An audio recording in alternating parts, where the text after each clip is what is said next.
আসসালামু আলাইকুম, সবাই কেমন আছেন? আশা করি সবাই ভালো আছেন। তো আলহামদুলিল্লাহ আপনাদের দোয়ায় আমি অনেক ভালো আছি। চলে আসলাম আজকে ব্লু ড্রিং নিয়ে কিছু কথা বলার জন্য। তো আজকে ব্লু ড্রিংয়ের রিভিউ করব যে আসলে ব্লু ড্রিং এটা আমি দেখতেছি আজকে মানে কয়েকদিন যাবৎ বাংলাদেশে এই ব্লু ড্রিংটা নিয়ে খুবই টুলপার চলতেছে। মানে বেশিরভাগই নেগেটিভ কথা আসতেছে, পজিটিভলি একদম কম আসছে। রাফসান ভাই কিন্তু এই ব্লু ড্রিংটা বাজারে লঞ্চ করছিল, আর লঞ্চ করার সঙ্গে সঙ্গে কিন্তু সবাই এইটা নিয়ে খুব ভালো ভালো রিভিউ দিছিল। কিন্তু কুমিল্লাতে ওনার কারখানায় যখন একটি রেড পড়ে, রেডে ওনার 30,000 টাকার মতো জরিমানা করে। আর ওই জরিমানার পর থেকেই এই ব্লু ড্রিঙ্কস নিয়ে আমাদের বাংলাদেশে কিন্তু নানান রকমের মিমস তৈরি হয়ে গেছে অলরেডি, আর আপনারা দেখেছেন। শেষে আমি বলবো আজকে ব্লু ড্রিঙ্ক নিয়ে কিছু কথা। তো ব্লু ড্রিঙ্কস নিয়ে কথা বলার আগে ছোট্ট একটা ইন্ট্রো দিয়ে নেই ব্লু ড্রিঙ্কস।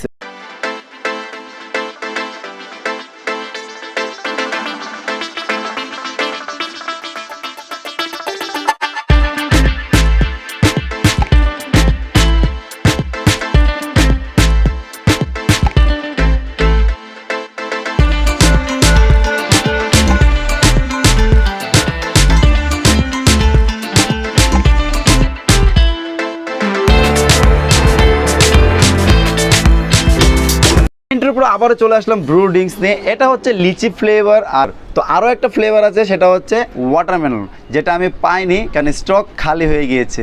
দেখেন ভাই, ওনার নামে বদনাম কিন্তু ছড়াচ্ছে, তারপর কিন্তু এটা মানুষ খাচ্ছে কারণ স্টকে নাই।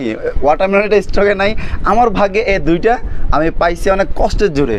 তো অনেকে আসলে দেখলাম এই দুইটা নিয়ে খুব বাজে বাজে মন্তব্য করতেছেন। রাফসানদা ছোটো ভাইকে মানে এমন পচাইছেন যেটা মানে বলার মতো না। উনি যখন এটা প্রথমে বাজারে লঞ্চ করছে তখন উনি নিজেই এটার অ্যাড রিভিউ করছে, আর এবং কি এই ওনার পাশাপাশি কিন্তু অনেক মানুষ এগুলো কিনে এগুলো খেয়ে আপনারা পজিটিভলি বলছেন।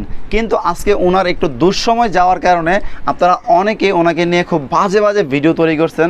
খুবই খারাপ লাগছে ভিডিওগুলো দেখে, তাই আজকে আমি নিজে নিয়ে আসলাম যে দেখবো কোনটার ফ্লেভার আসলে কতটুকু ঠিক আছে। তো চলুন প্রথমে শুরু করা যাক লিচি ফ্লেভারটা দিয়ে। একদম এটা ইনটেক, এখনও একটু ভাঙা হয় নাই, একদম ইনটেক। আমি আপনাদের সামনে এই লিচি ফ্লেভারেরটা ভাঙতেছি একটু।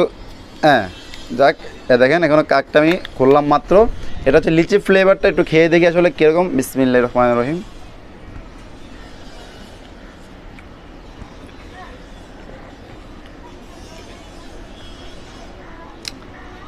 সত্যি কথা বলতে এই লিচি ফ্লেভারটা আপনারা যারা খান নাই, তাদের উদ্দেশ্যে একটা কথা বলবো। এটা খেলে শৈশবের কিছু কথা মনে পড়ে যায়, মানে ছোটোবেলার কিছু কথা। আপনারা অনেকেই দেখছেন ছোটোবেলায় 2 টাকা দামের কতগুলো লিচু ছিল না, 2 টাকা দামের লিচু, যেগুলোর ভিতরে একটা নারকেলের মতো ছোট থাকতো না। সেম ওই ফ্লেভারটা আর ওই স্বাদরা, সেম লিচির যে একটা ফ্লেভার ওইটা, আর সেম স্বাদরা হচ্ছে সেম ওই ছোটোবেলার লিচির স্বাদরা। আমি একটু খেয়ে দেখালাম আপনাদেরকে। স্বাদরা অনেকটাই ভালো লাগছে, কারণ এটা মানে ফুললি একেবারে লিচির ফ্লেভার। আর এটার ভিতরে যে লিচির ফ্লেভারটা ইউজ করছে একদম কররা একটা লিচির ফ্লেভার ইউজ করছে। আর এইটা খাওয়ার পর আমার কিন্তু একেবারে মানে ছোটোবেলায় যে লিচুগুলো খাইতাম 2 টাকা দামের, এই লিচুগুলোর কথা মনে পড়ে গিয়েছিল, কারণ এটার স্বাদরা সেম ওই লিচুর ফ্লেভারটার মতো। অরেঞ্জ ফ্লেভারটা ট্রাই করা যাক। তো এইটা আসলে ট্রাই করতে দেখি, একটু খুলে এটা কী স্বাদ। এটা অনেক শক্ত হয়ে লাগিয়েছে। যাক, এই যে আমরা কাকটা খুলে ফেললাম। হ্যাঁ, এবার এটা একটু ট্রাই করে দেখি। এই যে এটা ব্লু অরেঞ্জ ফ্লেভার।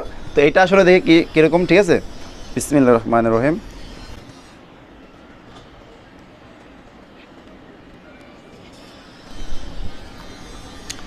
আলহামদুলিল্লাহ অনেক ভালো লাগছে।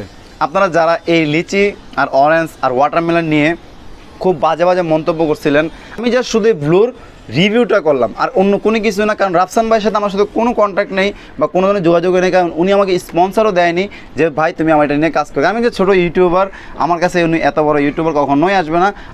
সবশেষে একটা কথাই বলতে চাই, যারা এখনও এই ব্লু ড্রিঙ্কসটা কিনে খান নাই অবশ্যই খেয়ে দেখবেন, একটু ট্রাই করে দেখবেন আসলে এটা কতটা ভালো কতটা খারাপ, তখন আপনি নিজেই বুঝতে পারবেন। চলে যাচ্ছি এবার মতো দেখা হবে নেক্সট কোনো একটা ভিডিওতে। ততক্ষণ যদি ভালো থাকবেন, সুস্থ থাকবেন। আল্লাহ হাফেজ। নিজের জীবন নিয়ে খুশি থাকবেন।